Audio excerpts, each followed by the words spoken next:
사순절 마지막 주 주일 선포될 하나님 말씀은 이사야 53장 1절에서 6절까지입니다. 제가 봉독해 드리겠습니다.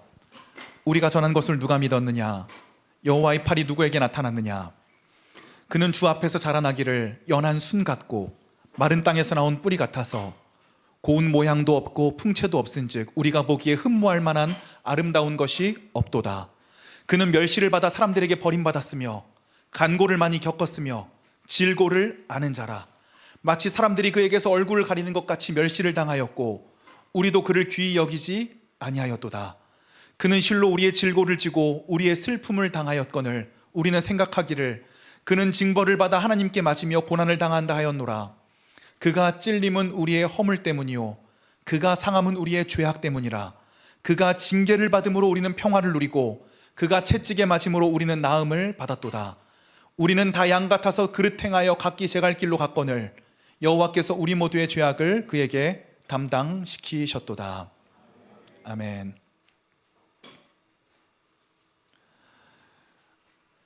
사월이 되었고 어느새 개나리가 피었습니다.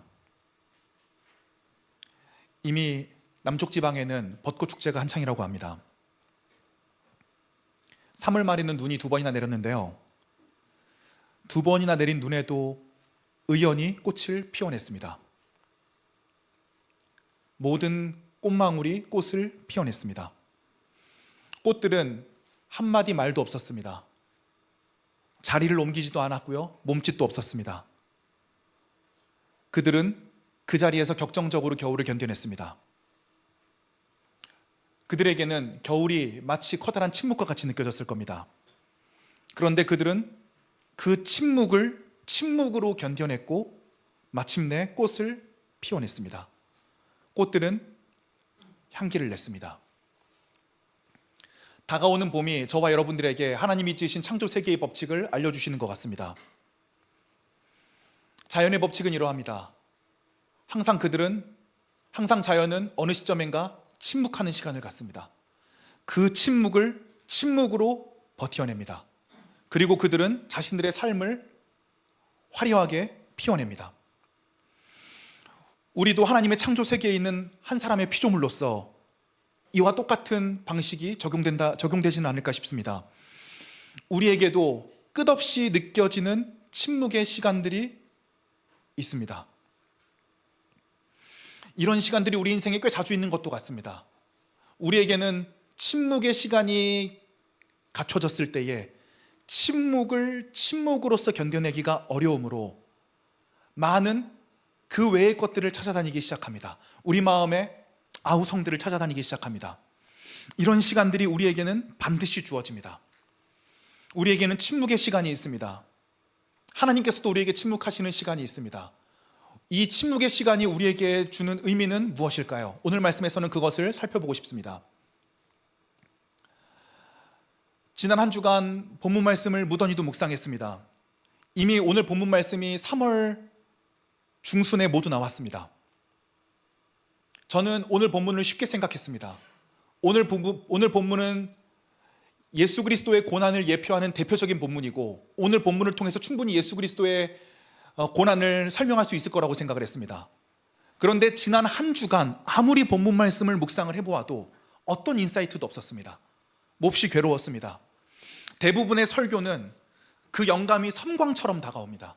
그 말씀을 묵상하는 과정 중에 섬광처럼 내 능력과는 상관없이 내 마음에 없던 이야기들이 섬광처럼 비춰집니다. 이 말씀을 가슴으로 품다 보면 어느 순간인가 성령께서 저에게 주시는 말씀이라고밖에 여겨지지 않는 그 말씀을 깨닫게 되는 것입니다. 일주일 내내 묵상했습니다. 하지만 아무런 소득이 없었습니다. 불안했습니다. 당장 설교를 해야 되는데 아무런 소득이 없으니 미칠 지경이었습니다. 점점 마음 가운데 불안함이 싹트기 시작했습니다. 그리고 이 불안함이 금세 제 마음을 장악하기 시작했습니다. 패배의식들이 생겨나기 시작했습니다. 이번 주 설교는 실패하겠구나, 패배하겠구나. 그렇게 괴롭다가 문득 깨닫게 된 것이 있었습니다. 지난 10여 년간 설교한 것이 나에게서로부터 오는 것이 아니라 철저히 나 외에 바깥에서부터 온 것이었고, 내가 성령님의 영감이 없다면 한마디도 설교할 수 없는 굉장히 죄된 인간이구나 라는 것들을 깨닫게 되었습니다. 저에게는 설교할 만한 아무런 능력이 없었습니다. 내 안에는 철저히 하나님을 알 만한 지식도 없었습니다. 이러한 사실을 깨닫자마자 저에게 주어지는 이 기다란 침묵이 오늘 본문과 깊은 연관성이 있다는 사실을 깨닫게 되었습니다. 우리에게는 그런 순간들이 있습니다. 하나님, 우리가 하나님을 알고 싶습니다. 하나님을 만나고 싶습니다. 철저히 하나님을 알기를 원합니다. 하나님을 경험하기를 원합니다. 그런데 그럴 때마다 우리에게 돌아오는 것은 아주 깊은 침묵입니다. 하나님께서는 우리에게 말씀하시지 않습니다. 환경을 통해서도 말씀하시지 않습니다. 사람을 통해서도 말씀하시지 않습니다. 성경 말씀을 통해서도, 기도를 통해서도 우리에겐 침묵만 주어집니다. 하나님의 사람들도 일반 사람들과 똑같은 그런 침묵의 순간들을 겪습니다. 하지만 성경에서 이야기하는 것은 무엇입니까? 이러한 순간이야말로 하나님의 사람들과 세상의 사람들이 철저하게 갈라지는 시간이라는 사실을 성경에서는 이야기하고 있습니다. 우리가 지난주까지 읽었던 사무엘 상하에서는 이와 관련된 좋은 이야기를 합니다. 사무엘상 28장에서는 사울의 이야기가 등장합니다. 이스라엘의 1대 왕입니다. 사울에게는 굉장히 깊은 침묵의 시간이 찾아왔습니다. 그를 왕으로 세웠고 평생 동안 그의 신앙을 멘토해 주던 위대한 선지자 사무엘이 세상을 떠났습니다. 사무엘도 없이 그는 블레셋과 굉장히 중요한 전쟁을 치러야 됐습니다. 블레셋 군은 강성했습니다. 엄청나게 많은 병력이 이스라엘을 둘러쌌습니다. 성경에서는 표현합니다. 사울의 간담이 가파라졌더라. 사울은 간담에 떨리기 시작했습니다. 사울에게는 침묵의 시간이 따라왔습니다. 사무엘상 28장 6절에서는 이렇게 얘기하고 있습니다. 사울이 여호와께 묻자오되 여호와께서 꿈으로도 우림으로도 선지자로도 그에게 대답하지 아니하였다. 사울은 침묵의 시간이 견뎌왔을 때 하나님의 사람으로서 해서는 안 되는 행동들을 하기를 시작을 했습니다. 사무엘상 28장 7절을 보면요, 사울이 그의 신하들에게 이르되 나를 위하여 신접한 여인을 찾아라. 이것이 그의 신앙의 큰 비극이었습니다. 사울은 그 침묵의 시간에 침묵으로서 하나님께 깊이 응답하지 아니하고 자신에게 침묵이 아닌 아우성으로서 정답을 줄 존재를 찾기 시작했습니다. 그 존재는 무당이었습니다. 왜 사울은 그런 선택을 했을까요? 사울은 앞날이 불안했습니다. 이 앞날에 하나님께서는 침묵으로 응답하셨습니다. 그는 무지와 침묵을 견뎌낼 수 있을 만한 신앙적 경륜을 갖지 못했습니다. 그는 신접한 여인을 통해서 사무엘을 불러내기를 원했습니다. 그의 평생의 멘토를 접신시키기를 원했습니다. 굉장히 중요한 사실은 이 신접한 여인이 사무엘로 보이는 듯한 귀신을 불러냈다는 것입니다. 이것이 성경에서 우리에게 혼란을 주는 커다란 비극입니다. 누가복음에 따르면 사람이 한번 죽으면 심판이 있고 그 후에는 무조건적으로 천국과 지옥으로 가게 됩니다. 이것이 성경에서 우리에게 말해주는 것입니다. 하지만 인간은 사람이 죽으면 홀령이 되어 이 세상과 구천을 떠돌아다닌다고 생각을 합니다. 사울은 성경적인 생각을 버리고 세속적인 생각을 받아들였습니다. 즉 우리가 사무엘상에서 볼 수 있는 사무엘의 홀령은 절대로 정말 사무엘의 홀령이 다시 등장한 것이 아닙니다. 그는 사탄이라고도 하는 루시퍼라고도 하는 귀신이었습니다.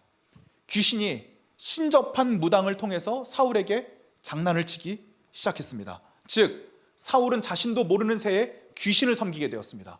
하나님을 의지하기보다는 신접한 무당에게 의지했고 그는 결국 사무엘로 위장한 귀신에게 조언을 듣는 신세로 전락하고 만 것입니다. 저와 여러분들에게도 묻고 싶습니다. 저와 여러분들에게도 인생에서 침묵의 시간이 옵니다. 어떤 노력을 통해서도 어떠한 응답으로도 하나님 앞에 이야기를 들을 수 없는 그러한 순간들이 옵니다. 그때 저와 여러분들은 사울처럼 행동하기를 원하십니까? 우리 인생에 답을 줄 존재, 신접한 무당, 내 인생의 다른 것들, 이 지금 침묵을 잊게 해줄 쾌락, 혹시 그런 것들을 바라보고 계시진 않습니까? 그럼 이제 위대한 사도들의 예를 봅시다. 사도들 가운데 가장 많은 기록을 남긴 것은 바울입니다. 우리는 마땅히 바울의 기록을 참조해야 될 것입니다. 사도 바울은 3차 전도여행 당시 고린도후서를 기록했습니다. 고린도후서 1장에서부터 사울은 자기가 얼마나 어려운 상황에 처해 있는지를 이야기합니다. 3차 전도여행 에베소에서 사역할 때 사울은 자기의 사역의 전성기임에도 불구하고 그가 느끼는 것은 아주 깊은 침묵이었습니다.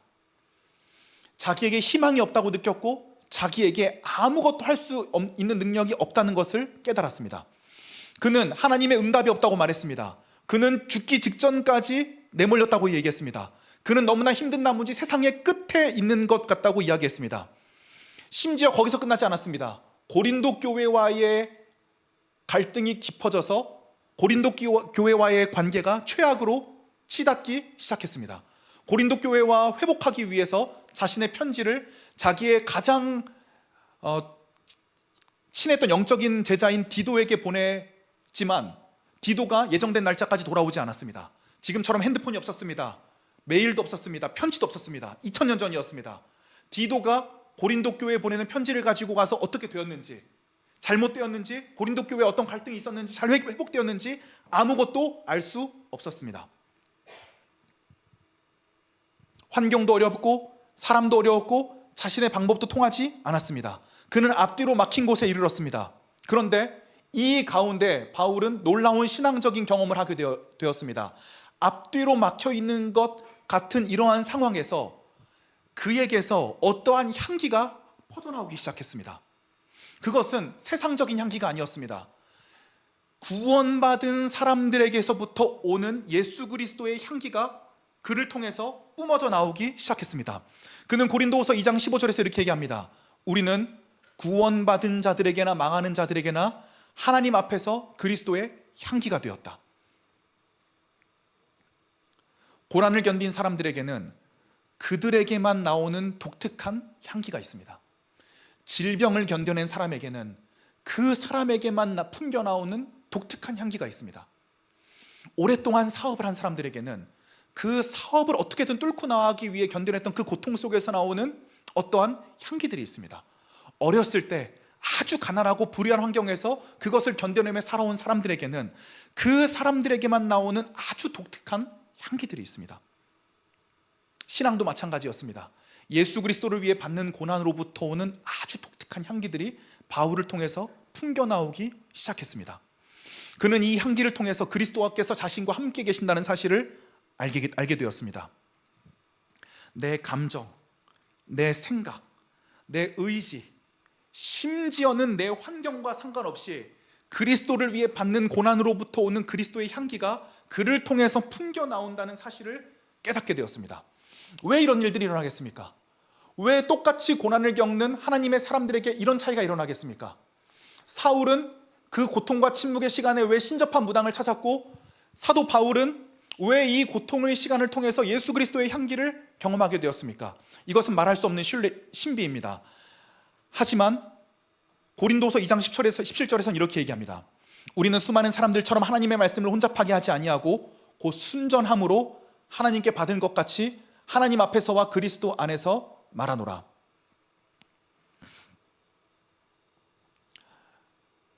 요즘 세상은 말씀을 혼잡하게 하는 게 많습니다.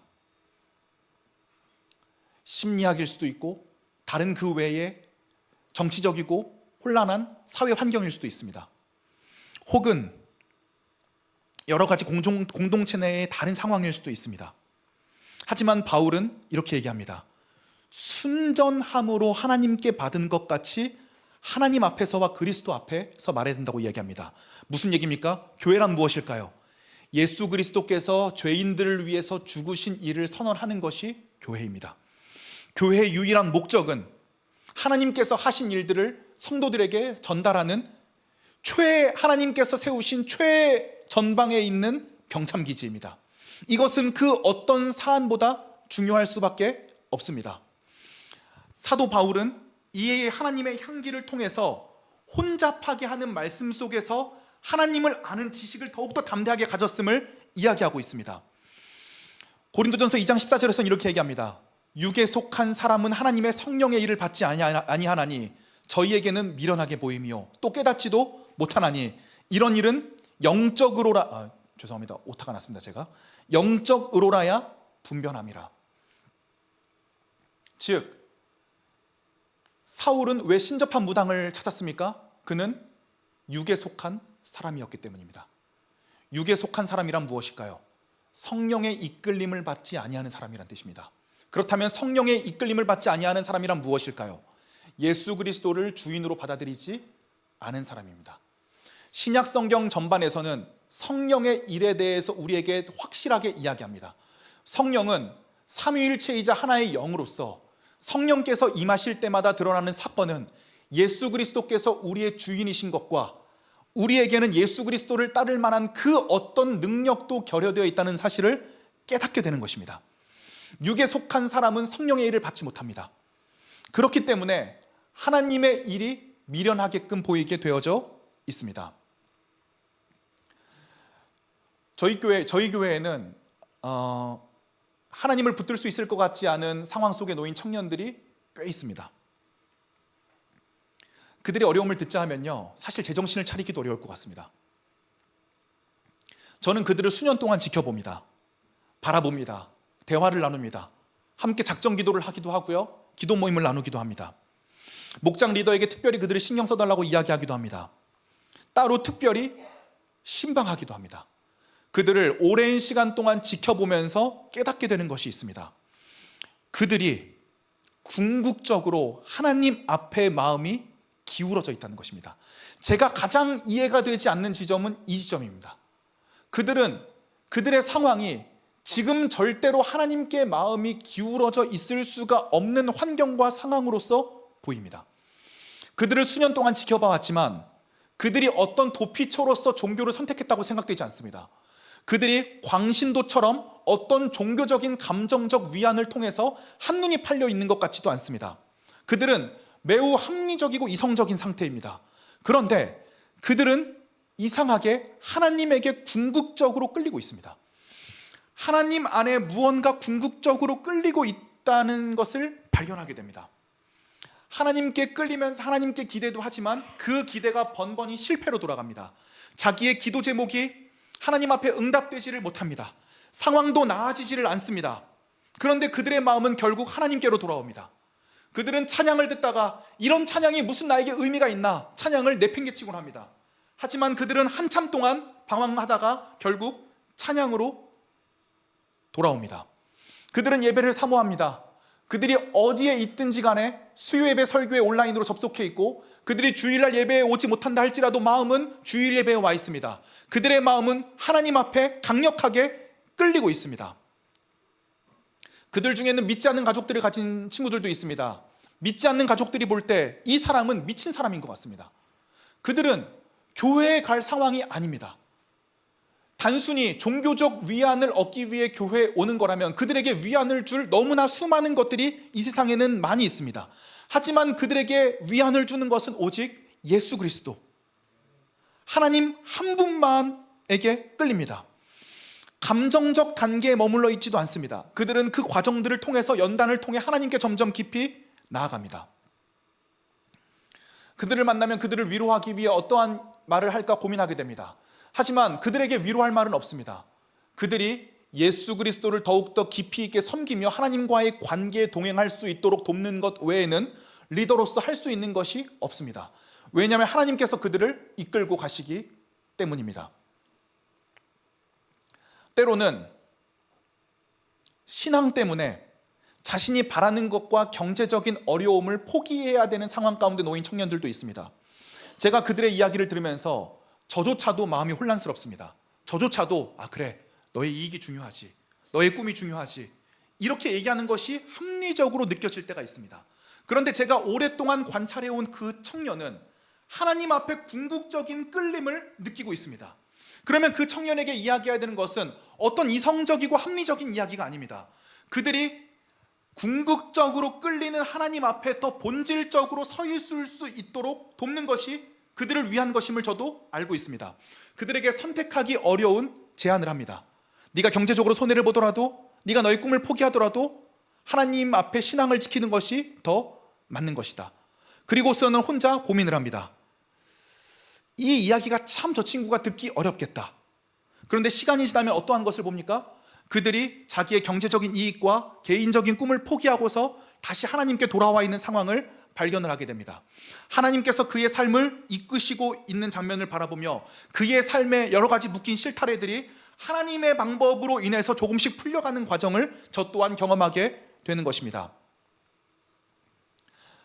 기독교는 그러므로 마음의 위안을 주는 것이 아닙니다. 만약 마음의 위안을 위한 것이라면 종교 말고도 우리의 마음을 위로해 주는 것들은 너무나 많이 있습니다. 제가 여러분께 무슨 이야기를 나누고자 하시는지 아시겠습니까? 기독교는 단순히 마음의 위로를 주는 것이 아닙니다. 그런 감정적 단계에 머물러 있도록 돕는 것이 아닙니다. 기독교는 위대한 진리입니다. 성령께서 우리와 함께 하심으로 우리가 예수 그리스도와 같이 고난을 겪을 수 있도록 우리의 길을 인도하시며 그 고난을 통해서 예수 그리스도를 닮은 사람으로서 우리를 빚어나가시는 그 구원의 과정을 겪게 만드시는 하나님의 놀라운 강력입니다. 기독교는 기복신앙이 아닙니다. 예수 그리스도를 믿으면 만사형통이고 예수 그리스도를 믿고 주일 성수를 잘하고 헌금을 잘하면 하나님께서 우리의 인생을 분명히 이끄실 것이라고 하는 율법적인 기대도 아닙니다. 기독교는 예수 그리스도와 함께 그 고난의 길을 걸어가라고 말하는 강력한 강력입니다. 저와 여러분들이 만약에 하나님의 사람이라면 저와 여러분들은 분명히 어떤 침묵의 순간에 놓여 있을 것입니다. 이 침묵의 순간에 우리는 수없이 고민할 것입니다. 내가 하나님을 포기해야 되는 것인가? 신앙적 양심을 버려야 되는 것인가? 하지만 성경에서는 확실하게 저와 여러분들에게 이야기합니다. 그리스도와 함께 고난을 받으라는 것입니다. 왜냐하면 이 고난이 저와 여러분들을 궁극적으로 침범할 수 없기 때문입니다. 이 고난이 저와 여러분들의 삶을 궁극적으로 망치는 것이 아니라, 망하게 하는 것이 아니라, 이 모든 고난이 예수 그리스도와 함께 그 고난을 질 수 있게 만드는 놀라운 강력으로서 우리 가운데 다가오기 때문입니다. 그러므로 사랑하는 형제자매 여러분,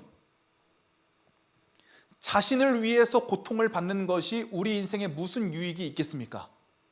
물론 그것은 우리가 고통을 겪은 만큼 세상에서 보상을 주는 방식으로의 삶의 방식을 저와 여러분에게 가르쳐 줄 것입니다. 그것도 매우 중요하다고 생각합니다. 하지만 기독교를 통해서 우리가 배워야 되는 것은 그러한 방식이 아닙니다. 예수 그리스도께서 걸어가셨던 방식을 배우는 것입니다.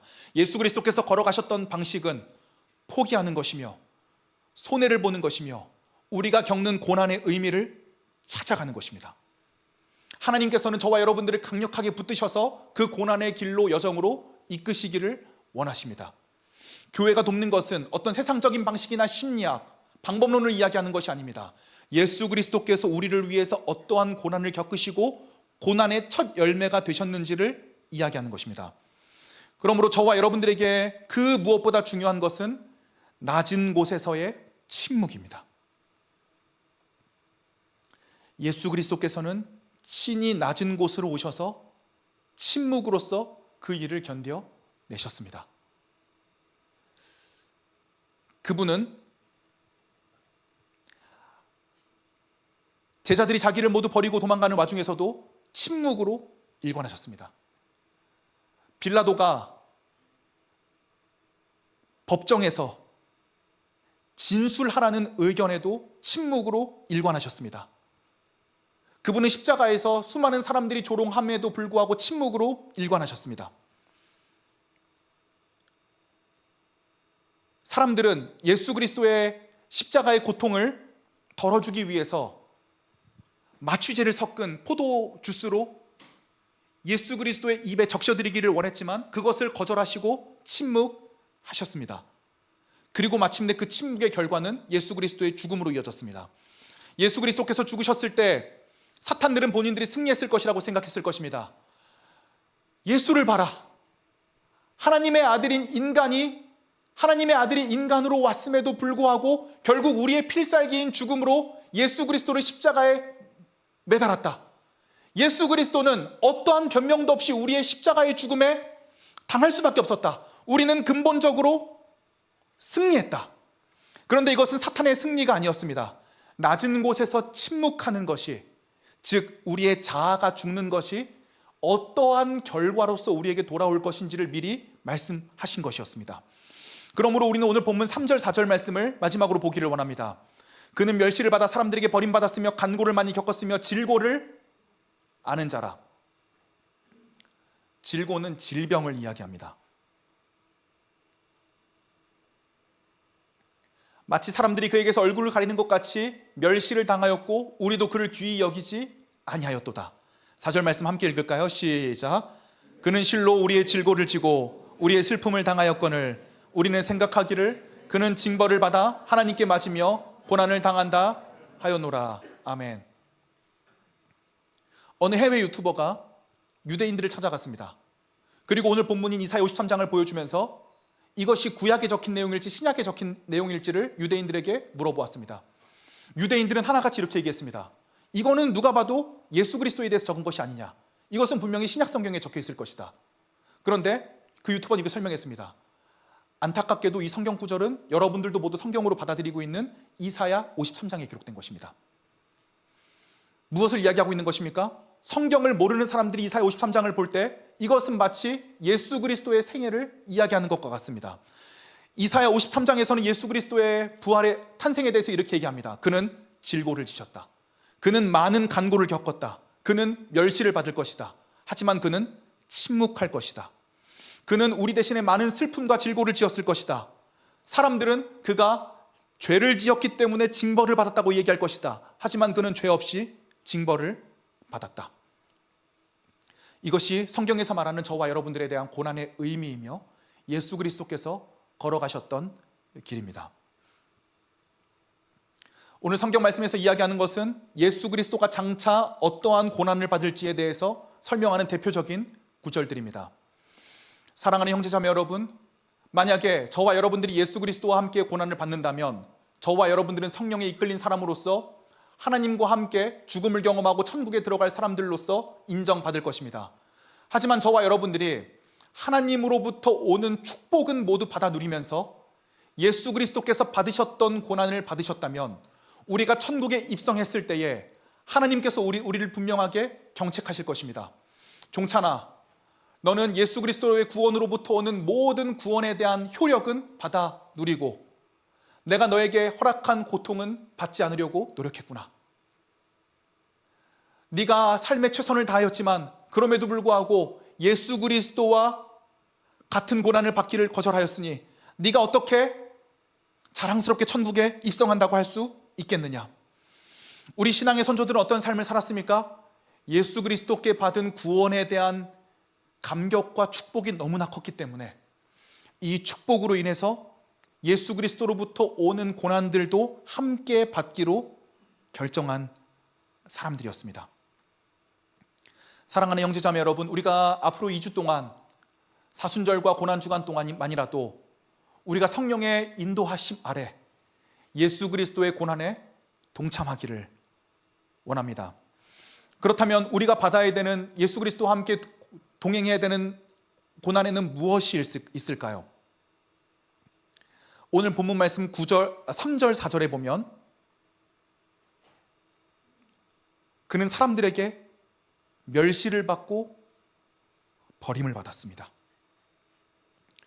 예수 그리스도께서는 사람들과의 관계에서 고난을 받기로 결정하셨습니다. 인간관계에 많은 갈등이 있으신 분들이 많을 것으로 압니다. 그 인간관계에 대해서 조언하는 수많은 심리학적이고 통계학적이고 철학적인 이야기들이 많이 있을 것입니다. 그러한 이야기들은 모두 우리를 위한 이야기는 맞습니다. 하지만 예수 그리스도의 길을 따라갈 수 있도록 돕는 이야기들은 적습니다. 그들이 하는 이야기는 고작 네가 힘들다면 너를 위해서 모든 것을 선택해라. 네가 편하고 네가 좋은 방식으로 선택해라는 것이 모든 귀결이기 때문입니다. 예수 그리스도께서는 십자가에 죽으시기 위해서 멸시를 받고 버림받았습니다. 그럼 저와 여러분들이 사람들과의 관계에 있어서 하나님의 방식으로 선택해야 되는 부분은 어떠한 부분일까요?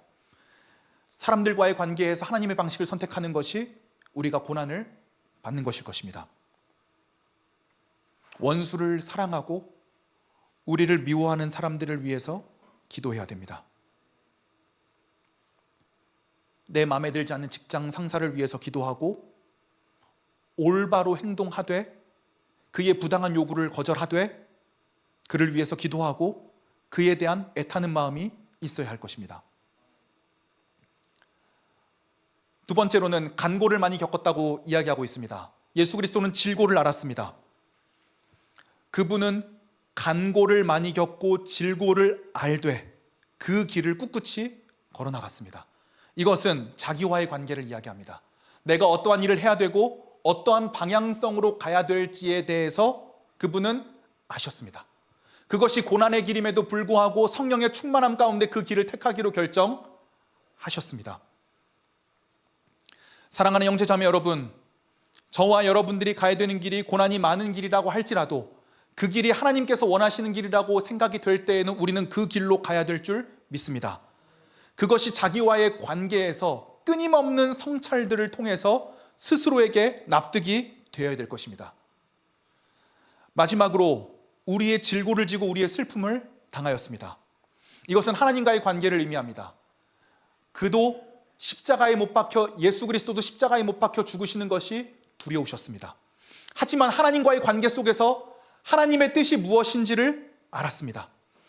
하나님과의 관계 속에서 그는 저와 여러분들을 대신해 십자가에 못 박혀 죽으시고 우리의 모든 슬픔을 담당하기로 결정을 하셨습니다. 하나님과의 관계가 그 무엇보다 최우선적입니다. 침묵을 통한 향기가 우리 가운데 필요합니다. 침묵을 통한 향기는 무엇일까요? 구원을 구원되게 하는 예수 그리스도의 방식입니다. 우리 가운데 있는 침묵의 시간 가운데